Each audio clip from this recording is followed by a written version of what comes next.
Hello एनिमैन में कैसे हो आप सब। आज मैं Alia sometime hard feeling in Russian episode number 3 और इससे पहले मैंने gorgeous cafeteria episode number 2 explain किया था और आपने वो एपिसोड नहीं देखा तो डिस्क्रिप्शन में लिंक होगी, जाके देख लेना और लाइक और सब्सक्राइब जरूर करना नए आए हो तो एपिसोड को करते हैं स्टार्ट। तो हमें एपिसोड की स्टार्टिंग में से आलिया का होम दिखाया जाता है जो मसाजका के साथ शॉपिंग करने के बाद घर पहुंच चुकी होती है। तभी आलिया की बड़ी बहन उसके पास आती है और आलिया कहती मैं घर आ गई मासा। और मासा कहती मैंने कहा था ना जापान में मुझे ओनी चैन बुलाओ। और वो आगे आलिया से कहते क्या हुआ, तुम थोड़ी डाउन लग रही हो, क्या कुछ तुम्हारे साथ हुआ है। और आलिया कहते नहीं कुछ भी नहीं हुआ। और मासा कहते नहीं तुम मेरी नजरों को धोखा नहीं दे सकती, अब बताओ मुझे तुम्हारे साथ क्या हुआ। और आलिया कहती ये कोई बड़ी बात नहीं है, मैं बस मसाजका के चिल्ड्रन फ्रेंड से मिली थी। और मासा कहती है तुम हमेशा मसाज सेट को लेके सीरियस हो जाती हो, आखिरकार एक लड़का मिला जो तुम्हारे दिल को हिला सकता है। और आर्या कहते तुम्हें कहने का क्या मतलब है। और मासा कहते तुम्हें मसाज का पसंद है, मैं सही कह रही हूँ है ना। और आर्या कहते मुझे नहीं पता ये तुम्हारा आइडिया कहाँ से आए, लेकिन जैसे तुम सोचते हो ऐसे हम दोनों नहीं हैं, हम दोनों दोस्त हैं। और मासा कहते अच्छा तो तुम दोनों दोस्त कैसे बन गई, मुझे पता है तुम्हें दोस्त नाम से नफरत है। और आर्या कहती हाँ वो तो है। फिर हमें आर्या का पास दिखाया जाता है 6 साल लेटर, जहाँ पे हमें आर्या का स्कूल दिखाया जाता है, जहाँ पे स्कूल की टीचर उन सभी से कह रही होती है बिजनेस को लेकर असाइनमेंट बनाना है और ये असाइनमेंट ग्रुप में होगा और जो ये ग्रुप जीतेगा उसे प्राइज भी मिलेगा। और आर्या इस असाइनमेंट को लेके बहुत ज्यादा खुश होती है और वो चारों अपने अलग अलग काम सौंप लेते हैं। और आर्या को असाइनमेंट बनाना है मीट के बिजनेस और फूल के बिजनेस पे। और आर्या कहते ठीक है मैं इसे कर लूंगी। और आर्या इस काम को लेके बहुत ज्यादा सीरियस होती है और वो जल्दी से अपने दोनों असाइनमेंट पूरे कर लेती है। और फिर से हमें स्कूल का सीन दिखाया जाता है जहाँ पे आर्या कहती है तुम्हारा असाइनमेंट कैसा चल रहा है। और वो तीनों कहते सॉरी अभी तक हमें स्टार्ट भी नहीं किया है। और आर्या कहते तुमने अभी तक अपना असाइनमेंट स्टार्ट नहीं किया, क्यों क्या हुआ, कोई परेशानी है। और वैसे भी असाइनमेंट बनने में देर लगती है, हमें जल्दी करनी होगी। और वो तीनों कहते अभी भी हमारे पास 1 वीक बचा है, हम असाइनमेंट आराम से कर लेंगे। क्योंकि आर्या गुस्से में आ जाती है और कहती है नहीं हम ऐसा नहीं करेंगे।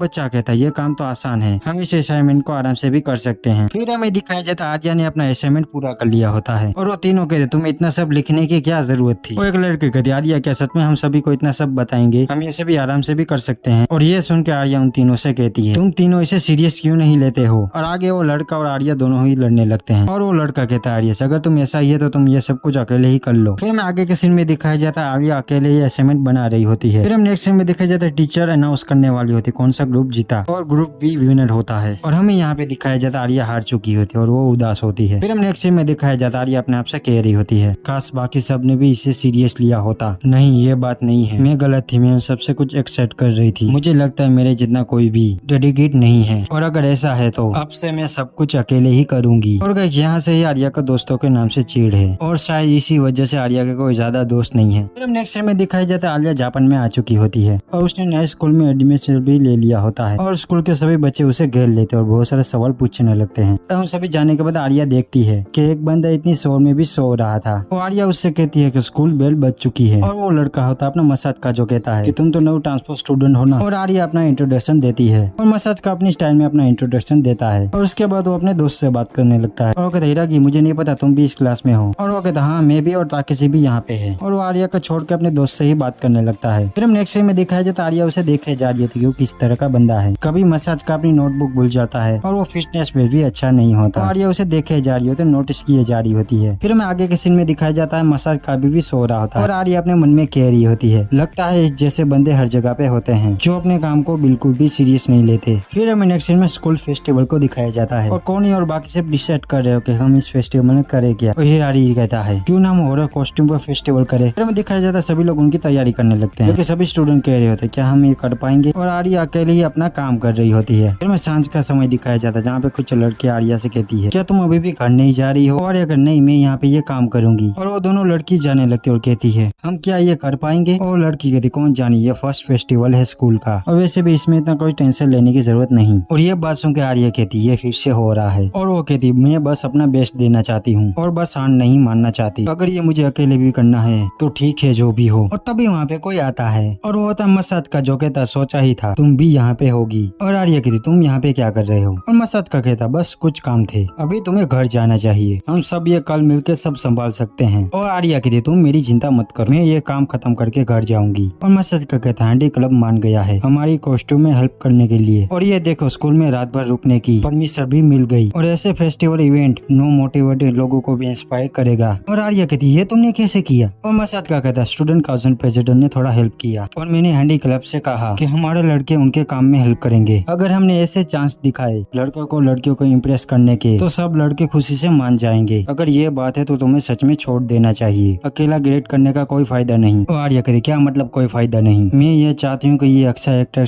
बने। अगर मैं इसमें पार्ट ले रही हूँ तो मैं कुछ भी घटिया नहीं करना चाहती। मैं अपना कॉम्प्रोमाइज नहीं करूंगी। बट मुझे ये पता है मेरा ये ईगो बोल रहा है। मैं समझ रही हूँ तुम लोग इतना सीरियस नहीं ले रहे हो जितना मैं ले रही हूँ, और इसलिए मैं इतना लोड रही हूँ, इतना मेहनत कर रही हूँ। क्या मैं कुछ गलत कर रही हूँ? और मसाज का कहता है तुम गलत चीजों में एफर्ट डाल रही हो। स्कूल फेस्टिवल एक्टर अकेले बनने के लिए नहीं होता। इसका यह पॉइंट है कि सब मिलकर कुछ क्रिएट करें। अगर तुम्हें बेस्ट बनना है तो तुम्हें पूरी क्लास को मोटिवेट करना चाहिए। और मसाज का आगे कहता है लगता है ऐसी बातें तुम्हें और भी गुस्सा दिलाएगी। और वो कहता है मेरी गलती, मुझे पता है जो तुम कर सकती हो वो कर रही हो और मैं तुमसे अप्रिशिएट करता हूँ। और आर्या कहते अब मैं घर जा रही हूँ। और मसाज क्या कहता फिक्र मत करो कल हम सब कुछ संभाल लेंगे। और आर्या के बाहर जाने के बाद वो कह रही होती है इसके साथ क्या प्रॉब्लम है। फिर हमें अगले दिन का सीन दिखाया जाता है जहाँ पे कोनी सभी को मोटिवेट कर रहा होता है। और ये सब सुन के वहाँ के स्टूडेंट भी जोश में आ जाते हैं। और आर्या उन सभी को ही देख रही होती है। और ये सब कुछ हो रहा होता है मसाज का की वजह से। उसने ही क्लास को पूरी फेस्टिवल को लेके जोश में भर दिया। फिर हमें दिखाया जाता है उन सभी की हॉरर कॉस्ट्यूम भी बढ़ चुकी होती है और इसमें आर्या बहुत ज्यादा क्यूट लग रही होती है। फिर हम नेक्स्ट में स्कूल फेस्टिवल का सीन दिखाया जाता है जहाँ फेस्टिवल में कोनी और आर्या सब अपना बेस्ट दे रहे होते हैं और स्कूल के बच्चे उनसे डर के भाग रहे होते हैं। और फिर हमें आगे दिखाया जाता है वो सभी लोग फेस्टिवल जीत भी गए होते हैं और ये देख के आर्या के होश उठ जाते हैं। फिर हमें रात का सीन दिखाया जाता है जहाँ पे सभी स्टूडेंट डांस कर रहे होते हैं। और मसाज क्या कहता है कैसी हो? ये स्कूल अजीब तरीकों से पुरानी सोच रखता है। कौन अभी भी पार्टी में फ्लोर डांस रखता है? और आर्या कहती क्या मैं यहाँ पे बैठ सकती हूँ? मसाज का कहता शोर पर तुम डांस नहीं करोगी? और आर्या कहती शुक्रिया कुजुकुन। और मसाज का कहता किसके लिए शुक्रिया कह रही हो? और आर्या कहती तुम सही थे मैं गलत थी। अगर मैंने सब कुछ अकेले करने की कोशिश की होती तो मैं कभी भी स्कूल फेस्टिवल को इस तरह से एक्सपीरियंस नहीं कर पाती।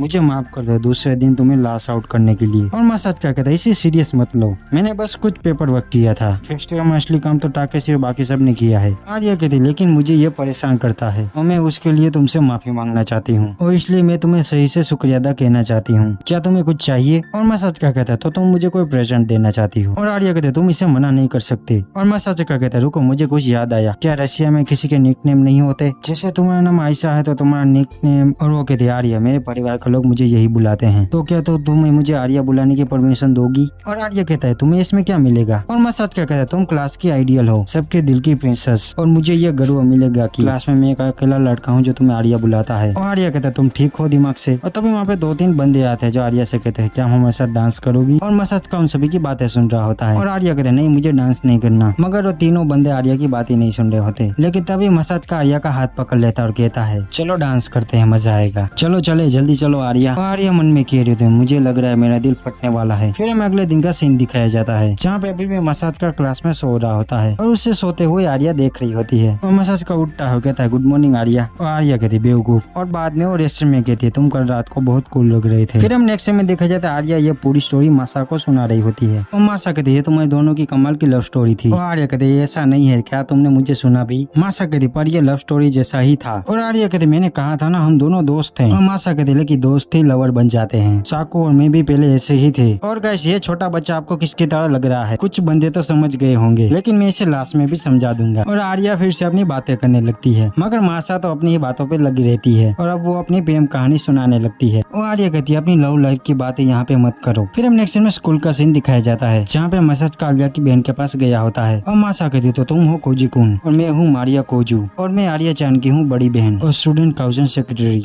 मसाज का कहता आर्या मेरे लिए एक अच्छी दोस्त रही है। आर्या ने कहा आपको शॉपिंग करने के लिए किसी की जरूरत थी और वो कहते प्लीज मुझे मासा बुलाओ, आर्या का कोई भी दोस्त मेरे लिए भी दोस्त है। और मसाज का कहता ठीक है मासा। और मासा मसाज का हाथ पकड़ लेती है और वो कहती बढ़िया मुझे तुमसे मिलकर खुशी हुई। और मासा को मसाज को देख के कुछ होता है और कहती है हे कोजू कुन क्या तुम अपना पूरा नाम मुझे बताओगे? और मसाज का कोजू मसाज का। और ये नाम सुन के मासा के होश उठ जाते हैं और वो प्रेसिडेंट कहता क्या हुआ कुछ हुआ क्या? और मासा कहती मुझे आर्या से दोस्त से मिलकर खुशी हुई। और मासा जाते जाते रेस्टोरेंट में कुछ कहती जाती है और मसाज का कहता वो क्या था? और मासा कहता मेरा कहना का मतलब चलो चले। फिर हम नेक्स्ट में दिखाया जाता है वो दोनों शॉपिंग कर रहे होते हैं और मासा एक प्यारी सी कैट को देखती है और कहती है क्यों ना हम पूरे स्टूडेंट काउंसिल के लिए ऐसे प्रेजेंट खरीदे। और मसाज क्या कहता है ये लड़कियों के लिए तो अच्छा है पर लेकिन तभी मासा उनके लिए एक लियोन निकाल लेती है और कहती है ये कैसा रह गया उनके लिए। और मसाज क्या कहता है ये सही नहीं रहेगा उनके लिए मगर वो मासा वो कैट वाला खरीद लेती है और कहती है ये बिल्कुल आर्या की तरह क्यूट लगता है। फिर हम नेक्स्ट में दिखाया जाता है वो दोनों जा रहे होते हैं और मासा कहती है मुझे कॉफी पीनी है। और मसाज क्या कहता है ठीक है तुम मुझे ये कैट दे दो मैं इसे संभाल के रखता हूँ। और मासा कहते आर्या का अच्छे से ख्याल रखना। और मासा उसकी पीछे लेने लगती है, लेकिन तभी मसाजका उसे रोक देता है। फिर हम नेक्स्ट सीन में देखे जाए मासा कॉफी पी रही होती है और मसाजका अपने मन में खोया हुआ होता है, वो सोच रहा होता है। फिर हमें उसके पास दिखाया जाता है जहाँ पे उसके डैड उससे कहते हैं मुझे माफ करना मसाजका, तुम्हारी माँ और मैंने अलग से रहने का फैसला किया है। और मसाजका कहता है फिर मैं तुम्हारे साथ जाऊंगा डैड। फिर हमें बाद में दिखाया जाता है यूकी बीमार हो चुकी होती है और वो कहती है मुझे माफ करना, मैं यहाँ पे रहने वाली हूँ। और यही बातें मसाजका याद कर रहा होता है। तभी मासा उसे कहती है कुजिकुन क्या कुछ हुआ है, तुम बहुत परेशान लग रहे हो। और मसाजका देखता है उसकी आंखों में और मासा उसे गले लगा लेती है और वो कहती है ठीक है, सब ओके है, सब ठीक हो जाएगा। और मसाजका मन में कह रहा होता है ये मुझे कैसी फीलिंग महसूस हो रही है। और मसाजका को मासा की कॉफी गर्म लग रही होती है पीछे और मासा मसाजका के कपड़े पे कॉफी गिर जाती है। फिर हमें लास्ट में उस कैट को गुस्से में दिखाया जाता है। और गाइस यहाँ पे होता है ये एपिसोड खत्म। एपिसोड अच्छा लगे तो लाइक और सब्सक्राइब जरूर करना। तो मिलते हैं नेक्स्ट एपिसोड में।